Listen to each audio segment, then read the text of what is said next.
Hello, everyone. As we've got folks coming in, I just wanted to welcome everybody as they are joining. Um, Thank you for joining us tonight for our quick panel on some resources and programs and things to be aware of for military families. We are holding this to coincide with the month of the military child this April. My name is Spencer Watson, and I am the communications manager for an organization called the Reform Alliance. We work with parents and families all over the state of Arkansas. We want to try to connect parents with the educational environment that's going to work for this best for them. So whether that's a public school or private school or homeschool or microschool, we're happy to give you information and let you know what you need to know about it for what you choose for your child. Military families are close to our heart as an organization. We got our start administering a program that was initially a scholarship for special needs students, but it quickly grew to include military families. Our founder is a veteran, Navy veteran herself, so this is a community that's very near and dear to us. So we thank you for joining us. I want to let folks know that if you have questions, what we're going to do is we're going to have a couple of presentations. You're also probably going to hear emergency services drive by, and my microphone will probably pick that up. We're going to have a couple of presentations, and you feel free to ask questions throughout. You can submit those using the Q&A button at the bottom of your screen. If you click on that button, it opens a window. You can type in a question and enter it. We will get all those questions, and you don't have to leave the webinar. You don't miss anything. So just open it up and ask questions as things come up. We're going to circle back to those questions after the presentations. So real quick, let me do some quick introductions. And Christy, you're first from the left on my screen, so I'll ask you to quickly just tell us who you are and what you do. Hello, everyone. My name is Christy Harper. I'm the program manager for military family readiness for the Arkansas Army National Guard. I'm also a military spouse. My husband was in and served 25 years, 20 and a half active duty, but it was all guard and guard time, deployed 3 times. And I have 2 kids that are in Arkansas public schools as well. They're twins that are 15. Fantastic, thank you. And John, tell us about you and who you are and what you do. Hey guys, good evening, everyone. Glad to see everyone here. My name's John Comenar. I'm the Military Family Support Specialist at the Arkansas Department of Education, kind of your one-stop shop go-to person for any issues you have pertaining to getting your kids an education in Arkansas. I served 30 years in the Army and the Army Reserve, and I've been on peacekeeping duty in the Middle East and combat service in the Gulf War and the war in Afghanistan. So I understand where you all are coming from. And along with Christy, I serve on the Arkansas Council for Military Children, and I will be happy to share some information with Spencer offline about that. If anyone would like to attend any of our bi-monthly meetings, we have an online link where you can do that. Yes, thank you very much. And to follow up on that point, we've got a couple of presentations. There'll be some documents with some links in some cases. I'm going to collect all those, and I will email those out to those that are registered, and I will also post them in the description of this video when it is posted online on YouTube. So let's go ahead and get started with the presentations. And Christy, is it okay again if I call on you first to just sort of give us kind of a big picture of the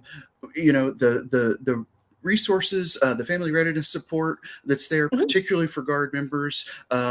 Just tell us a little bit about what that is and how that works, and how service members or their families can access it. Absolutely.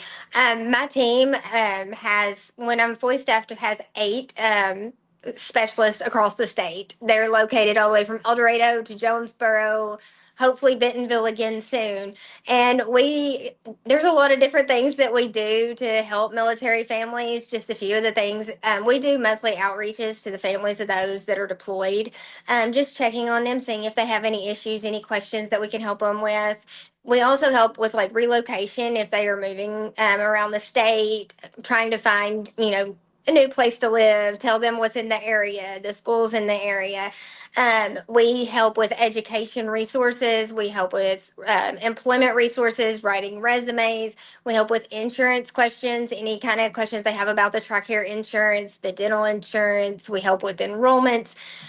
We help with retirement paperwork. We help with applying for VA benefits. Pretty much, we're a one-stop shop. If there's any questions, you can feel free to reach out to me or one of my specialists, and we're more than happy to help you. And also, schools in the areas, because we are all geographically dispersed. I've talked to my specialist, and they're more than happy to work with any of the schools. I know that, my office is technically at Camp Robinson, but being from Russellville and Pottsville, I work with the schools there a lot, with resources if they have kids that are facing issues because parents deployed.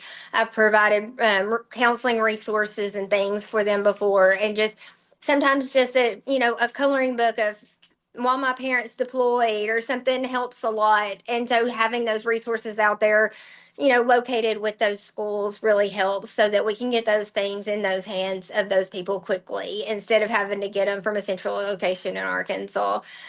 So anything that, you know, any questions that come up, or we also work a lot of events in the areas, and we gather a lot of resources that are close to where those families live, because the Guard is very unique in that they don't all live at Camp Robinson or Fort Chaffee. Our families live all over the state, so my people are there to help them where they live, where they work. That way they don't have to travel all the way 2 or 3 hours across the state to go get that assistance. We're out there where they are. So Fantastic. I mean, that's one of the things, particularly in the realm of education, where everything is so very hyper local. I mean, it might be one town with a school district. It might be a town or a county with several districts inside a single county, and every one of them is different. So, always important to have those local resources, those local contacts that can speak to, and that, I mean, that's just speaking on the public school side. Again, independent private schools all over the state, they're going to be doing something different too. So yes. it's great to have that local knowledge, that local connection, that local support. Yes. But And one new thing that I do have that I'm hoping to help with schools here a lot in the future. I just finished it last week, which is one reason I've been so busy and didn't have a PowerPoint or anything prepared. I am actually I'm a mental health first aid instructor for adults, helping adults helping youth. And as of last week, I am a teen mental health first aid instructor. So I am certified to go into schools and teach teen mental health first aid, so those teens can help other teens when they see a crisis, especially in those military kids, because that's a huge issue, with mental health crises, and it's not necessarily suicide, but all mental health crises, and helping friends, and helping them connect them to those trusted adults and find that help that they need. So I'm excited about that. I am too, and I'm not going to put you on the spot, but I think it's next month that is Military Awareness Month and Mental Health Awareness Month, both in the same month, as well as Foster Care Awareness. So It's military spouse month. I may be speaking with you again to do an Yes. event next month too. Absolutely get with me. Yeah, fantastic.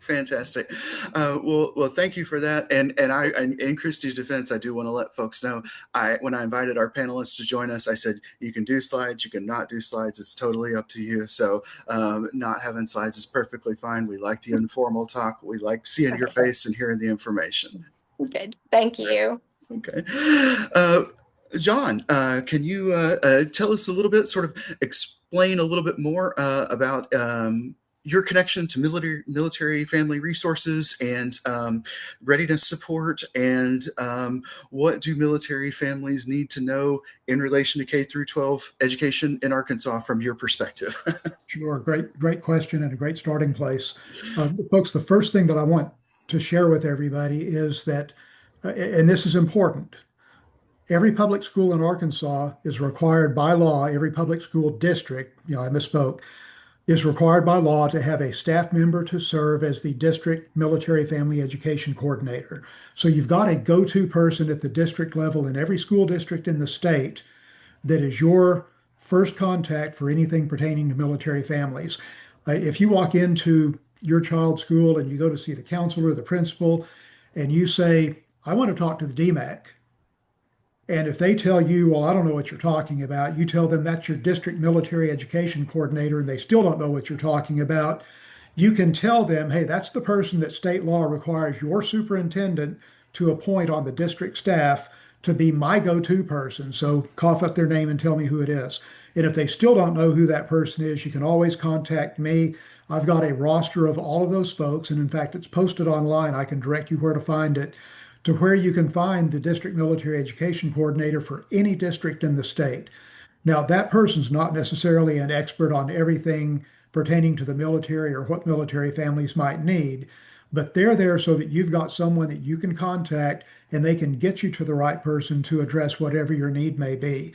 So just stick that in the back of your minds and know that there is someone in every public school district in Arkansas, and that includes charter schools, by the way, that is there as a point of contact for military families. Now, private schools are not necessarily going to have that, but a private school that has chosen to become a Purple Star school does have someone who's their military point of contact. So, with that in mind, I want to share my screen with you here real quick. I'm going to show you some resources. And again, we keep this online.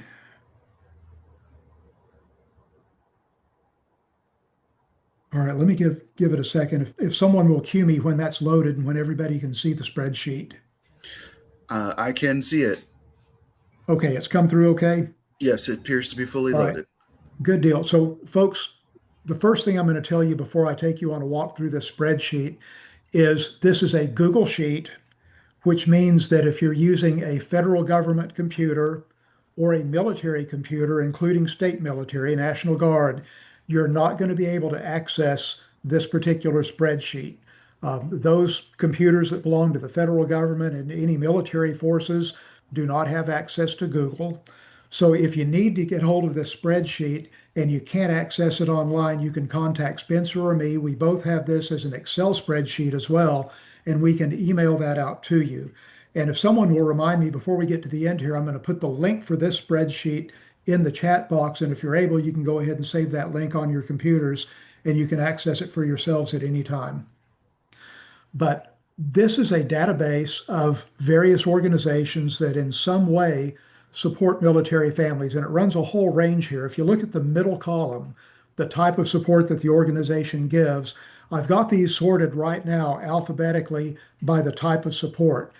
When you go online here, you should be able to sort it for yourselves, or you can download it as an Excel spreadsheet and sort it alphabetically by the name of the organization, the mission of the organizations. That may be a little bit difficult to sort by because those are copied from those organizations' websites.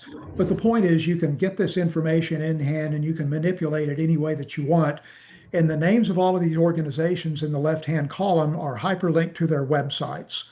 So if you find one that looks like it might meet your needs, you can go directly to the website and investigate it a little bit more thoroughly and see if it's going to meet your needs. Now, I want to show you a few of these that are on here, and I'm just going to scroll down the page. While I'm doing that, I'm going to tell you also that at present, we've got just shy of 150 different organizations on this spreadsheet.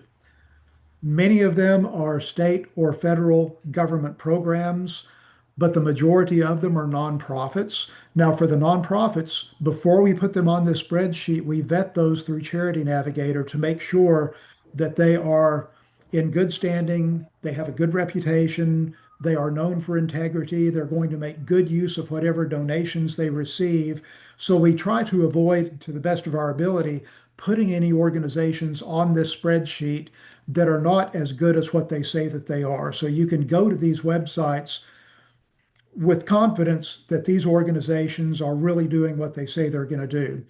Now, this first group here, the advocacy organizations, my guess is that these are not necessarily going to be the ones that you're first going to want to go to, although they are wonderful for lobbying Congress and lobbying state legislatures to implement laws that benefit military families and veterans families. And you look at a few of them that are on here. The Military Child Education Coalition works nationwide and even overseas in areas where we have large troop deployments. They cover down on the needs of military children. They sponsor educational programs for parents and for the educators who work with those kids to try to help people understand better how to meet the needs of those military kids. And then the next one down here is the National Military Family Association. One of the great things that these folks do is they continually survey military families all over the world to determine what the greatest areas of need are so that they can then press Congress and state legislatures to enact policies that address those needs. Now, a few of these that I think may come in handier for you. We've got quite a few organizations on this list, if you're looking at the next ones down, that offer some kind of assistance to help military and veteran families access childcare. You know how expensive it is these days. It can literally eat up all of the money that a spouse is earning on a second job, almost making it not worthwhile even to go out there and have the second job. So some of these organizations can offset that by helping you find affordable childcare, and in some cases, they can help with some financial support so that you can pay for the childcare yourself. And you see how many of those are on there. There are a few organizations on here that assist disabled veterans primarily. They will do everything from some minor renovations around the house to make sure that they are accessible for people with disabilities, all the way up to, in some cases, obtaining some pretty good sized grants so that you can remodel a house yourself. One of the big areas that I want to look at is financial support. Now, folks, financial support, financial aid in this context, we're not talking about scholarships.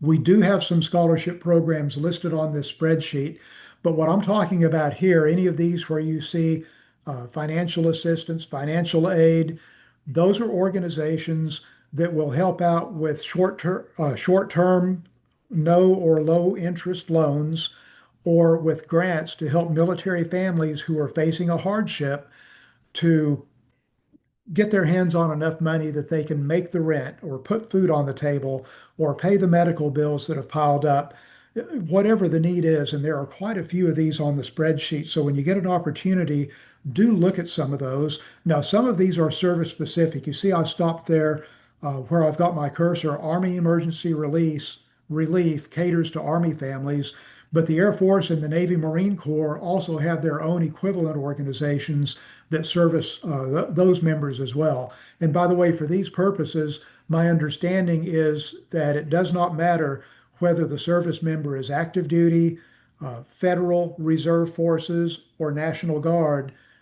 These organizations will help with those service members. Now, a few more that are on here. And tell me how sad this is that we have so many military families these days that are facing food insecurity. You know, Arkansas, I think, came in either first or second in the United States for food insecurity. And data that we've collected through surveys that we run every year have indicated that about 18% of military families in Arkansas are facing chronic food insecurity. So we have several organizations on the website here that can actually give you food. In some instances, they can give you some money to help pay for food. There are a couple of programs that are run by the federal government to help soldiers find food resources. But those can be critical in this time, and especially in an era when we've had so many federal government shutdowns that have affected our service members, whether they are on active duty or in the reserve components. The food assistance can really be critical to helping those families make it from one paycheck to the next. There are some on here that will help you find healthcare support, or in some instances, help pay the medical bills. I want to highlight one that I've gone here, though, that's a Veterans Administration program. And folks, we have one of these at the Veterans Administration Hospital in the Little Rock area and in the Fayetteville area, a patient advocacy program that if you have a disabled veteran who is receiving health care through the VA and they're having some difficulty navigating the system or getting a call back from their primary care provider or whatever that is, contact these patient advocates. It is their job to help troubleshoot the problem and get those veterans whatever assistance they need. So worthwhile to visit their websites and make contact with them if you have a disabled veteran in the family. Housing assistance here too, and this again focuses mostly on our disabled veteran population, assisting with finding affordable housing for those folks, housing that meets their particular needs. There are several of those on the list. Now, here are a couple too that are really good. We've got some legal assistance programs. One of these is run out of the Bowen School of Law at the University of Arkansas at Little Rock, a Veterans Pro Bono Services Center. They will help with some low-level kind of legal needs. Now, they're not going to represent you in a criminal trial, and they're not going to help you out if you're being sued. But if you need some quick legal advice on what your entitlements from the government are, they can help you with that. If you need some legal assistance to help get those benefits, they're good for that. They can help out with wills, powers of attorney, guardianship papers, all those sorts of things as well. Now, they focus principally on veterans because service members, whether they are active guard or reserve, in theory, have access to a judge advocate general officer on their installation or through their chain of command that can do a lot of those same things. But in a pinch, if you can't get to your JAG office, go to one of these legal assistance organizations and see if they can help you out.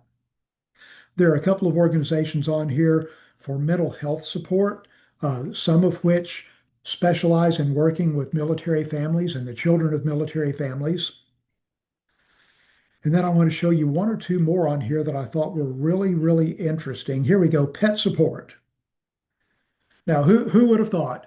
But let's say the service member has been called to active duty and is about to be deployed to, pick your trouble spot, the Korean Peninsula, Horn of Africa, Middle East. And with that service member gone, it's just going to be too difficult to take care of the family pooch while the service member's away. Some of these organizations will help find a temporary care provider for your pet. Some of them will help provide financial support to pay the veterinary bills. So don't sell any of these folks short on what they can do. It's really amazing the organizations that are out here. Now, here are your scholarships. Some of these are for spouses. Most of them are for the children of veterans and service members. Some of them are run by the state government. Most of these are run by nonprofits, but there are just oodles of these on the spreadsheet. So when you start thinking about your child graduating and going off to college and you want to just look and see what's available out there, some of these scholarships are pretty large. Some are only $1,000, but with the cost of higher education these days, every $1,000 check you can get is going to help pay for the tuition and the fees that they're going to be faced with. Look at all those scholarships. And then about the last thing on the list here, we've got several search engines that if what you're finding on this particular spreadsheet is not what you need, you can go to some of these search engines and you can start looking for other resources that are out there. And one of these that in particular is a good one is this Camp Alliance, where I've got my cursor right now. That is a nonprofit that works here in Arkansas. They have offices in the Bentonville area, the Fort Smith area, and the Little Rock area. And their mission in life is to help connect military and veterans families with the resources that they need. These folks are just as good as gold, truly. And then in the event that you have lost a service member in the line of duty, there are a number of survivor assistance organizations out there that provide everything from some mental and emotional health care support to some financial aid to help you get back on your feet until you can access that service member's life insurance and so forth. I know that's kind of grim to think about, especially while the nation is at war, but it's real and it's out there. And then we're going to finish off there with a couple of organizations that assist with local transportation to disabled veterans who may be having difficulty getting to their medical appointments, getting to the grocery store, and that sort of thing. So before I forget to do this, folks, let me copy the link for that spreadsheet. I'm just going to put that in the chat box here.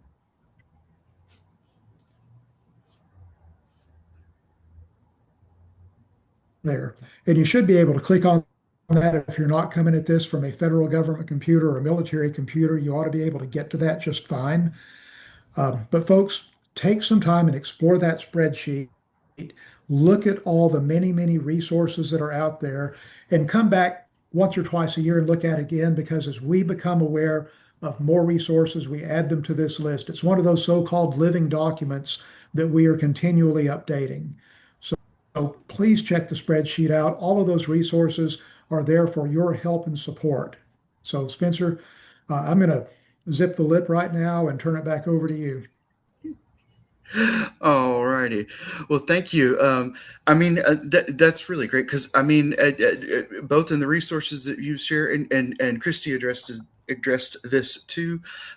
You know, those elements of sort of life balance, the food security, the housing security, the financial Mhm. security. You know, our world is education, K-12 education, but you know, a lot of times you got to have those things in place before, or they're pillars of support for the child, right? You know, like if you've got children, you've also got to take care of yourself with the mental health awareness.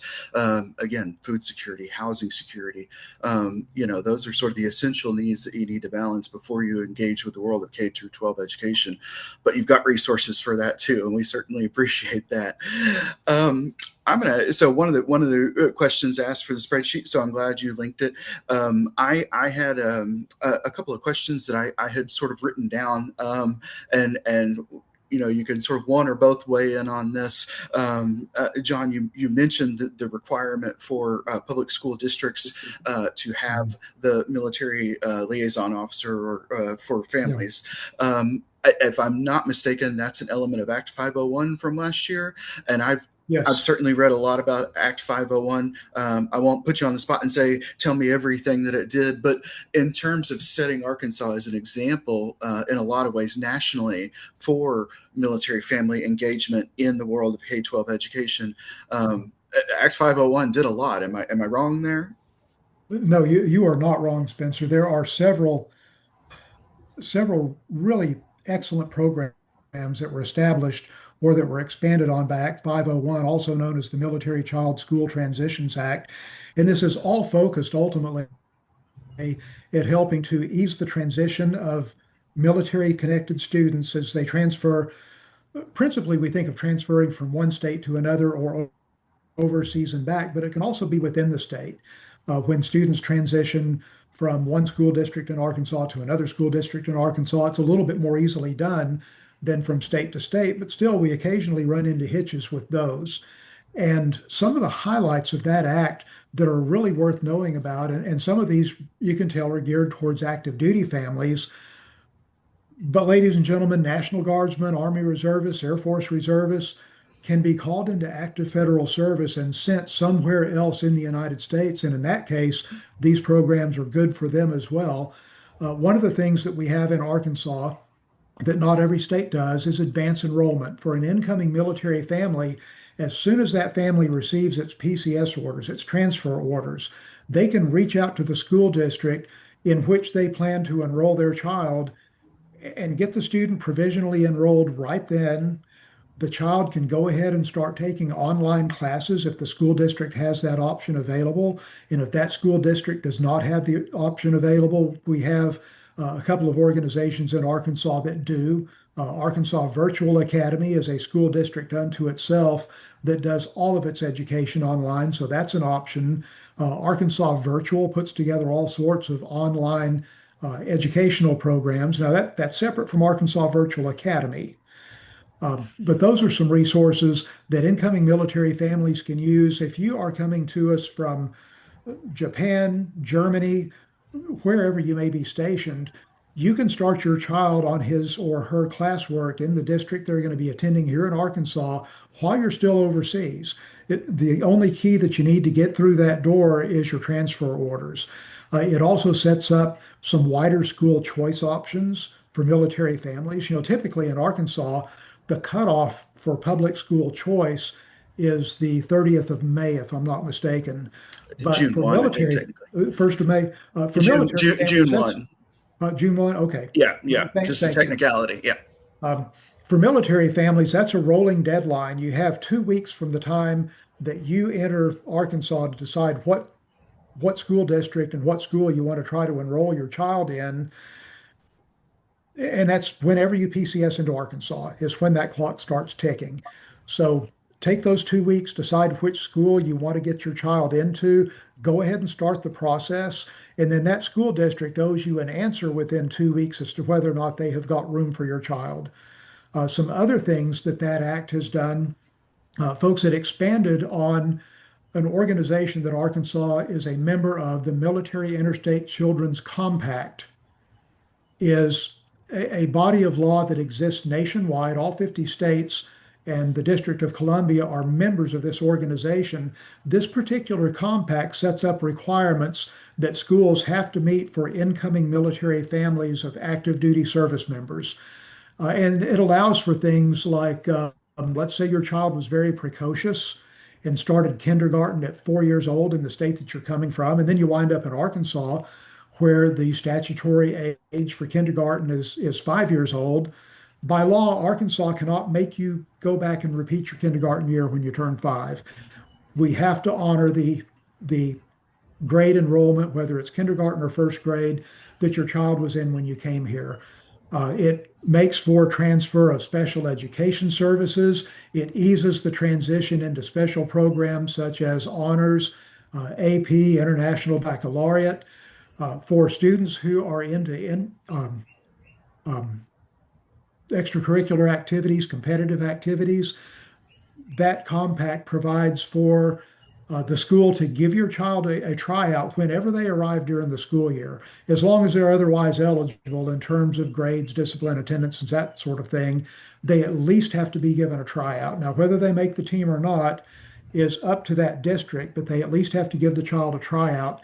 And then when it comes down to students graduating, let's say that the Army really pulled a dirty trick on your family and transferred you into Arkansas halfway through your child's senior year in high school, and all of a sudden it's looking like my child may not amass the credits that are needed to graduate from an Arkansas high school. The compact gives a lot of flexibility to work those sorts of issues out, where we can substitute similar credit for a course that you took elsewhere for a course that's required in Arkansas. Some graduation requirements could be waived. And folks, if all else fails, if we just can't do the math to get the child a diploma from an Arkansas public school, we have the ability to reach back to the state that you came from and get a diploma from that state, as long as you also meet their graduation requirements. So there's a lot of flexibility there. And what we have found is that when a situation arises and we have to step in and call a principal or a superintendent and tell them compact statute requires you to do this, typically the response that we get is that they were relieved to know that, because they wanted to help the student out, but they were afraid that they would be violating state law if they did.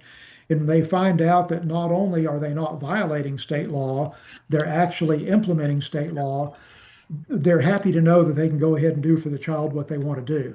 Now, the beauty of it in Arkansas in the Military Child School Transitions Act is that it extends all those compact protections that are given to active duty service members.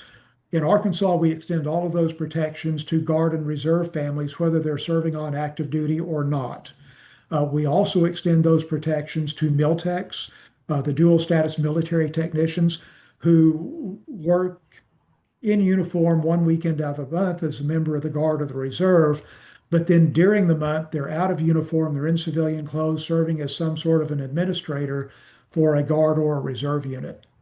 So that's kind of a down and dirty of what was in the Act 501, the Military Child School Transitions Act.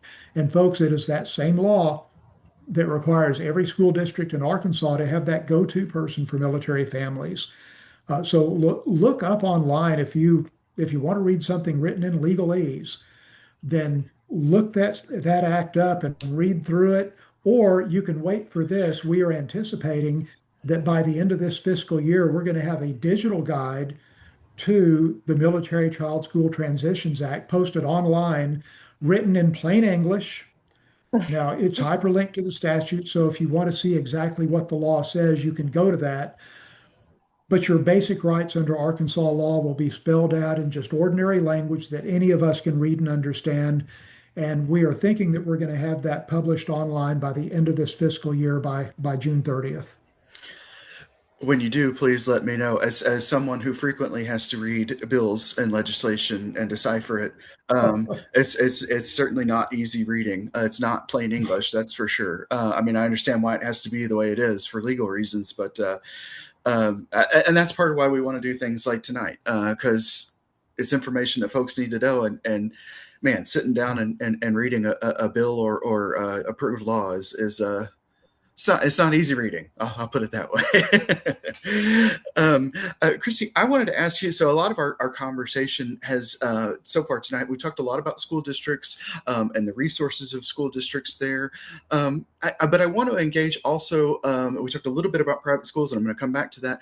But we've got also a large homeschool community here in Arkansas, and I just want to ask: did anything specifically come to mind in terms of education resources or support for the homeschool community? I mean, let's say you're a guard spouse and you're homeschooling the kids, and your spouse is deployed, and that's got to leave you in a tough spot. Can you sort of talk about that, or those universal resources that work, whether you're in a district or homeschool? I just want to help some homeschool families with some ideas for support as well. Absolutely. I know when the Education Freedom accounts were started and they were opened up to military families, that was one thing that absolutely helped our military families a lot, because they're, like Mr. Kennard was talking about, it's a lot of money when, if you've got one in daycare and one in school and trying to work and pay for the daycare and childcare and all of those things. And so those Education Freedom accounts helped some of those families that are homeschooling, because, it's not really financially stable for them to be able to both have work outside the home, and they want to homeschool those kids. Also, there's many organizations that provide like tutoring resources and things like, I believe it's tutor.com. They have a military focused site where you can go on there and get free tutoring, test preparations, especially, because I know they do some test preparations for the big test at school, but if it's a homeschool child, they can get on there and get those test prep for free. And just, there's a lot of other education resources that I'm sure I'm forgetting about, but that's a couple of the big ones that we make sure we tell our families about. Yeah, but if folks call you, you can get them to the right place. Absolutely, absolutely. And I know we've worked a lot too with higher education and connecting them to, the child wanted to go to a certain college, and connecting them with those veteran service officers within those college to help them get their education benefits started, because there's education benefits that they can help them with for higher education, and just connecting them to those point of contacts at the universities throughout Arkansas. Fantastic. I do want to remind folks, if you have questions, feel free to type them in using the Q&A button at the bottom of the screen. I'm keeping an eye on those, and I will certainly relay those to the panel. But I want to follow up for folks that may not be aware, or who maybe view this in the future. The Education Freedom Account, this is available now to any child in Arkansas. Mm-hmm. They can apply and receive financial aid for private school tuition and fees, or for homeschooling expenses, or for like a microschool, which is usually technically homeschool. It's a group of homeschoolers, but for microschool tuition as well. Originally, there were different levels of eligibility and qualification. One of the first in was active duty military, and I believe reservists were the second year. But those are still priority categories. So while the scholarship is open to everyone, there's only so many resources to go around for the scholarship. So there's sort of a list of should applications exceed the resources available, these are the students that get in first. And I don't remember the number off the top of my head, but I'm pretty sure they're up there in terms of the consideration for funds. So yes, please be aware of that resource. I want to go back to the point that you mentioned, John, about private schools being Purple Star schools.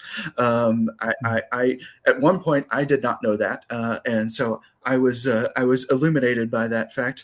And is that the same process for private schools and public schools to do Purple Star? And what if you don't mind, what other sort of like resources or supports are there for private schools for their military families? Sure. It's now what we can do for private schools is a little bit less than what we do for public schools. Of course, they operate under a different set of laws than our public schools do. But one of the things that we have chosen to extend to private schools is the Purple Star School program. And folks, if you're not familiar with that, A Purple Star school is a school that has, I hate to use the expression, but I'm going to, they've gone the extra mile to create an environment in their school that is supportive of military kids. Now, about two-thirds of the states in the United States have some kind of a Purple Star school program. They are not consistent from one state to the next. The requirements here in Arkansas may be very different from what we have in Tennessee or Texas, for example.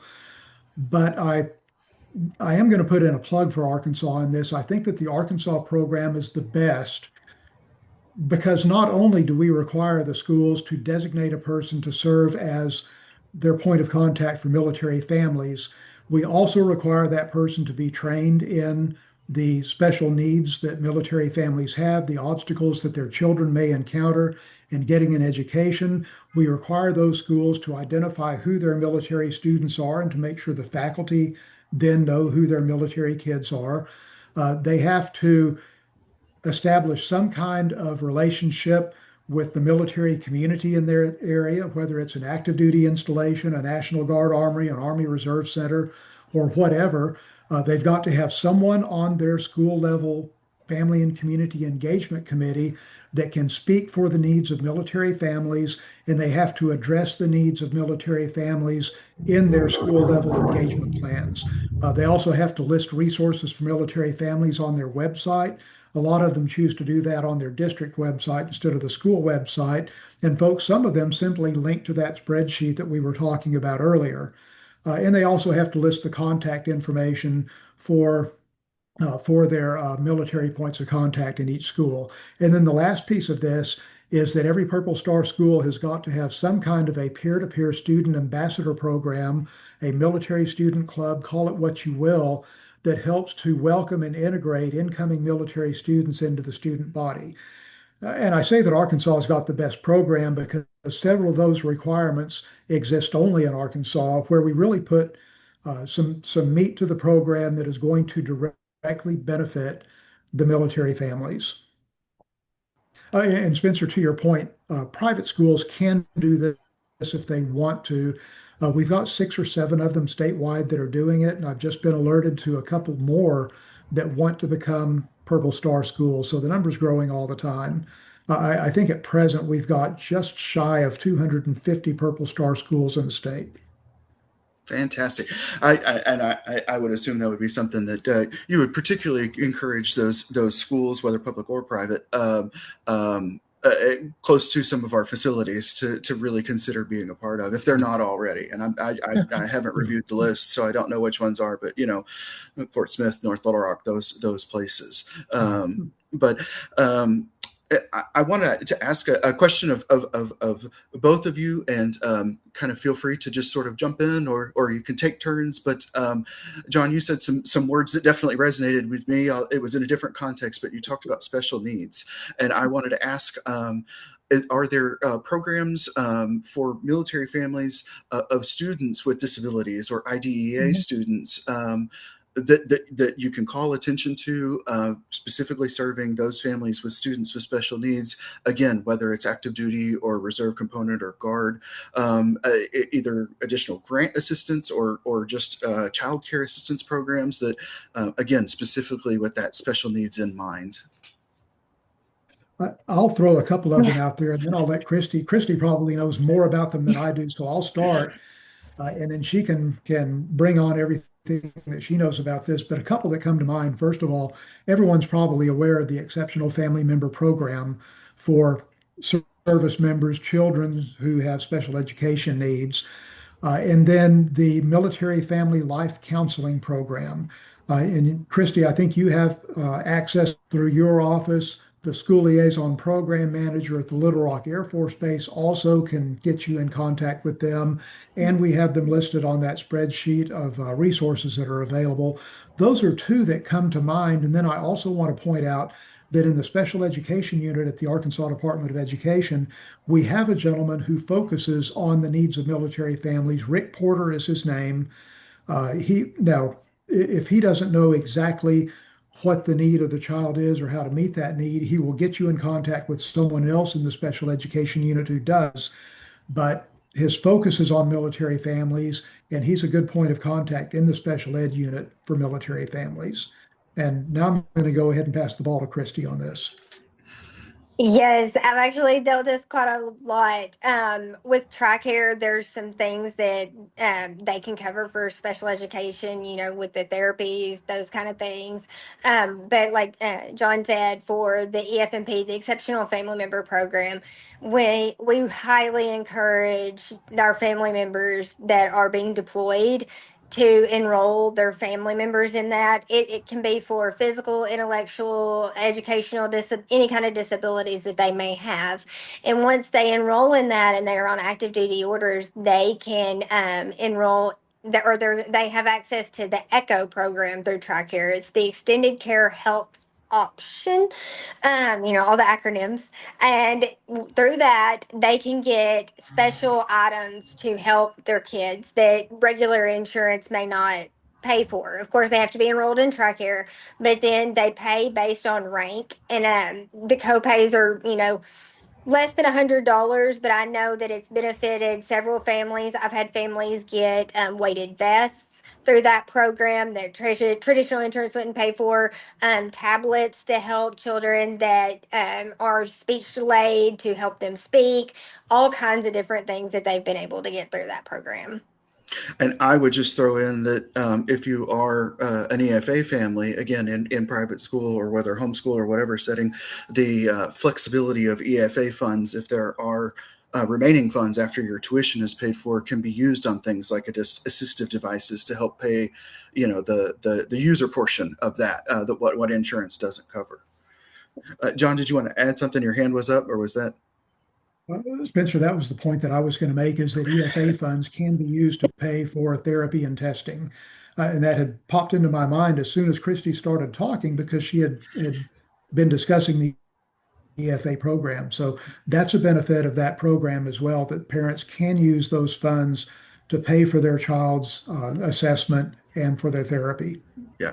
Yeah, and that is if you pursue private assessment, although under child find, one thing that we try to remind folks, is public school districts receive child find funds, and IDE obligates them to identify and assess students with special needs in their district boundaries, regardless of whether they're enrolled in that district or not. So if you're a homeschool family and you have needs assessment for IDEA identification, you can request that assessment of your school district, even if you are not enrolled there, because they have the child find funds and have the mandate to do that. But of course, they also can accept private assessment, and there are certainly a number of organizations that can do that. You don't have to go through the school district. You can use private assessment, but there's usually a charge for that. But EFA can pay for it. So thank you. Sorry, I didn't mean to steal your spotlight. We're here to let you guys highlight these things. I did want to bring up, this was an audience question. They mentioned, and you have mentioned, I believe, the requirement of public schools with more than 20 military students enrolled, that they are obligated to become a part of the Purple Star program. Is that also an obligation of private schools, or is it optional for private schools? Spencer, you had frozen on my computer there for a second. Would you repeat that question, please? Sure, no problem. Basically, the requirement of schools with 20 or more students of military families enrolled, that they become a Purple Star school for public schools. Do private schools share that obligation, or is that optional? They do not. No private school has to become a Purple Star school. The ones that have done it have done so just because they wanted to serve their military kids better. Fantastic. All righty. Let me see. I had another question that I know I wanted to get to, and then it just slipped my mind. We had talked a little bit about the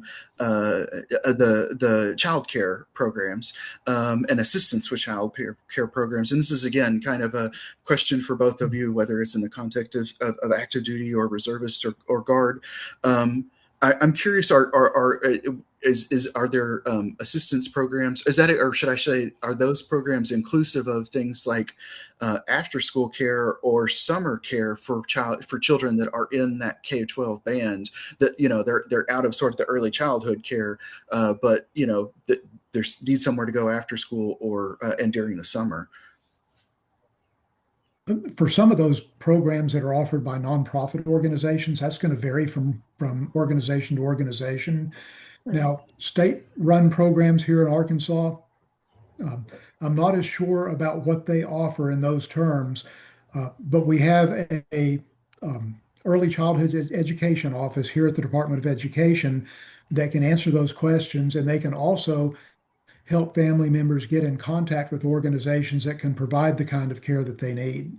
So I would encourage everyone to, you can email me and I can get you in contact with them, or just look up on the Department of Education website, look for early childhood education. And Spencer, is it okay if I put my email address in the chat box and send it out to everyone? Oop, I almost broke my camera. Yes, absolutely. I was going to suggest that you both, if you have an email address, a phone number that you want to share with folks, obviously we want people that are here and that are watching this to be able to get in touch with you. Please add that to the chat, and then if it doesn't show up in the video recording, I will post it in the description of the video later. One thing I was going to mention really fast too. There is a child care option for drill weekends for those guard and reservists. It's through Upwards. It's called Weekend Drill Child Care. If anyone's interested in that, they can reach out to me and I can send them that information. But it just helps with, if they have a drill weekend, that they have drill and other parent is working or, going to school, then they can qualify for that assistance with childcare during drill weekends. Yeah, that's certainly important to know. I appreciate you pointing that out, because that's sort of what I was driving at in that terms of in those times where, again, especially with a service spouse on deployment and the other spouses in the home, there's times when they can't be there after school or can't be there during the summer, or they're working another job or whatever it may be. And I'm just kind of curious, which I guess leads me to another question. Again, I'll just toss this out for both of you. Are there levels of support that appreciably change in a way that folks need to know about in terms of deployment versus non-deployment? In terms of K-12 education services? I know that's kind of a broad question, but let me just speak real briefly to that, and then again I'll pass it to Christy.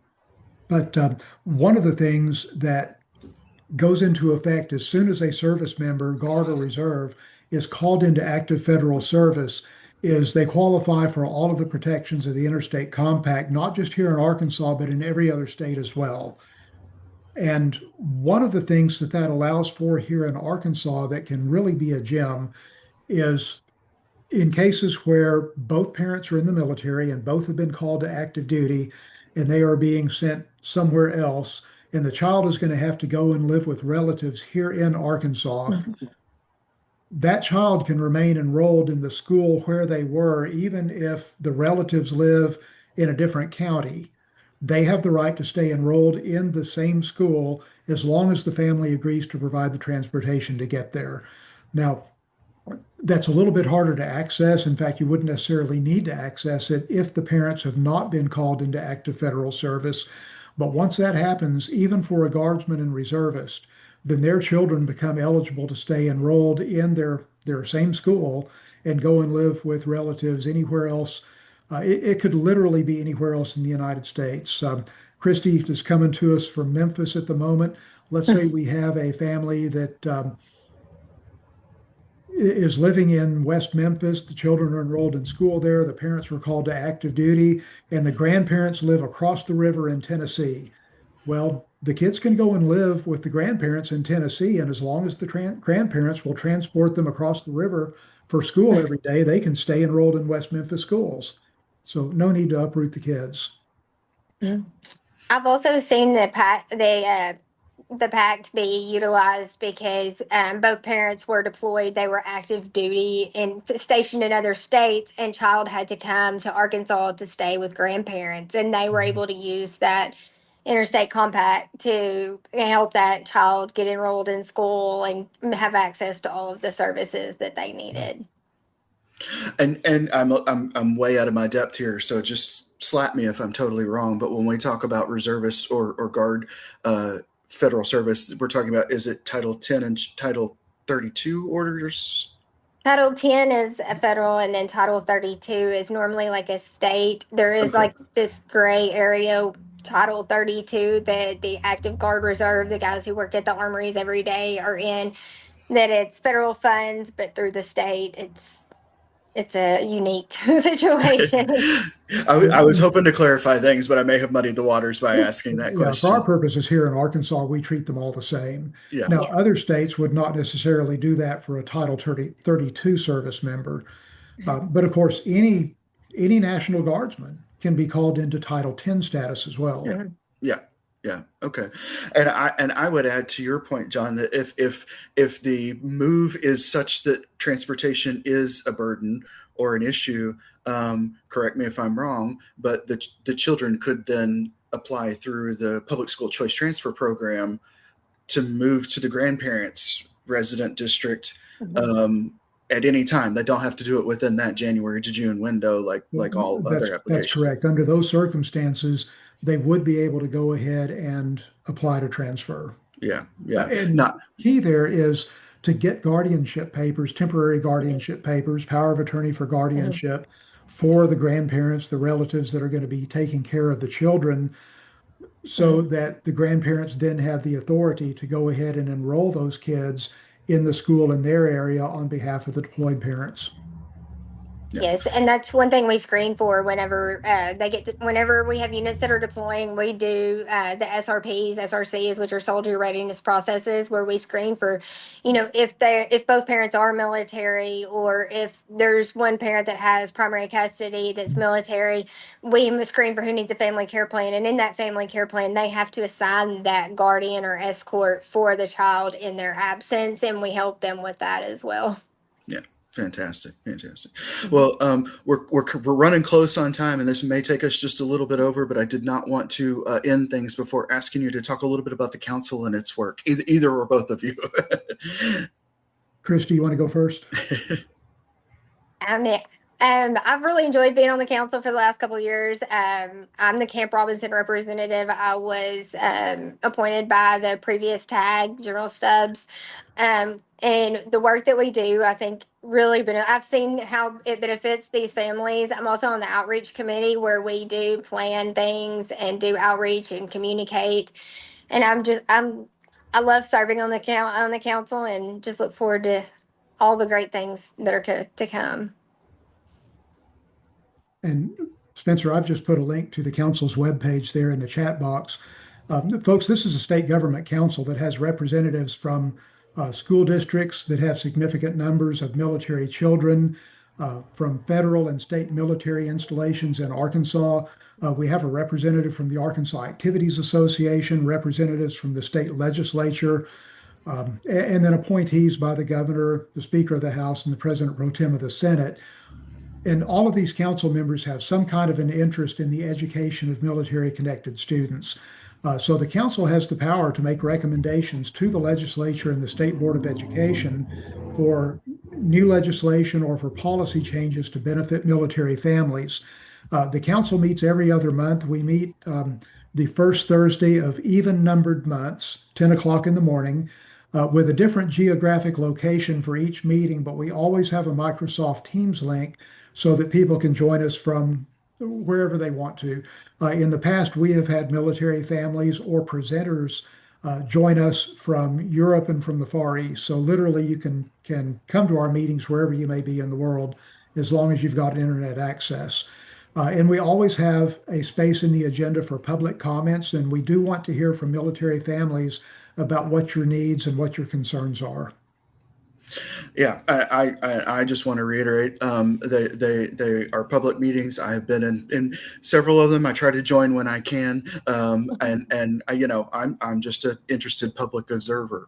It's in the nature of my work to try to follow what's going on, but I don't have any kind of special access. Anybody can join these meetings, and I guess I should ask you, how would they go about either receiving notice of the meetings or finding the link to join? They can email me the email address that I've got there in the chat box, or if they go online to the council's webpage, let me pull that up and share my screen real briefly. Also, I just want to that John has their monthly DMEC, the District Military Education Coordinator trainings that are excellent trainings as well, that educators can get on to learn more about services that are available to help the students. And is that educators, regardless of their environment, whether public school, private school, even a homeschool parent? We would be happy for anyone to join. Typically those are sessions for district military education coordinators. Yeah. But our thought on that is anyone that needs the information is Mhm. welcome to join. And we've covered a variety of topics. We've covered the resources that we've talked about in this meeting. We have had a former Arkansas Teacher of the Year who happens to be a military spouse come on one time and talk about best practices for helping integrate children into the new school when they PCS.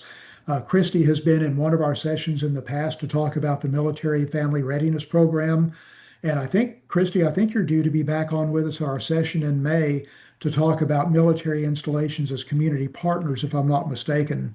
Yes, sir. I just forgot to respond to your email. I So, apologize. folks, if everyone can see the web page here, if you scroll on down here, you see in the middle of the page where it says council meeting schedule. If you click on this hyperlink, it will bring you up. And again, this is a Google spreadsheet, so apologies if you're having some difficulty accessing this from a military computer. I can always send you the information for the link, but you see here, the first column is the date for the meeting, then the time for the meeting, a sign-in sheet for visitors if they want to sign in, they don't have to.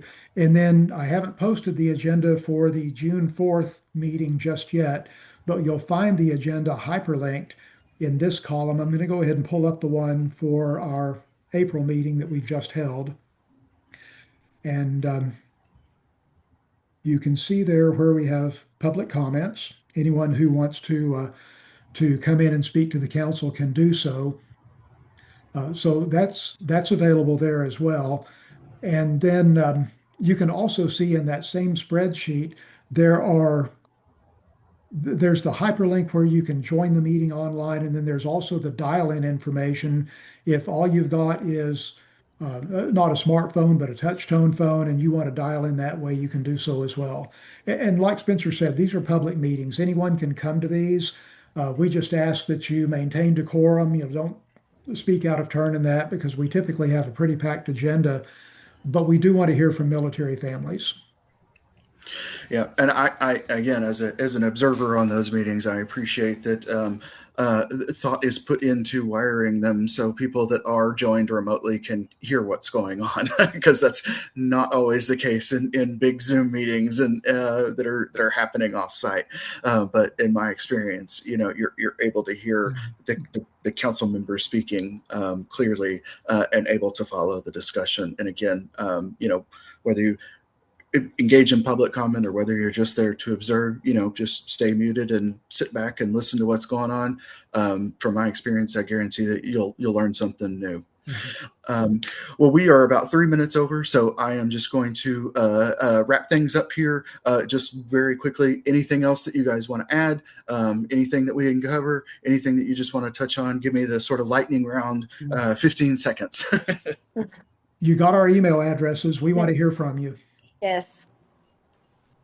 All right. Well, you heard it here first. Again, those email addresses are in chat. I will share them with the recording of this in a follow-up email. And when this recording is posted, I'll add those to the description. So again, thank you so very much for being here tonight.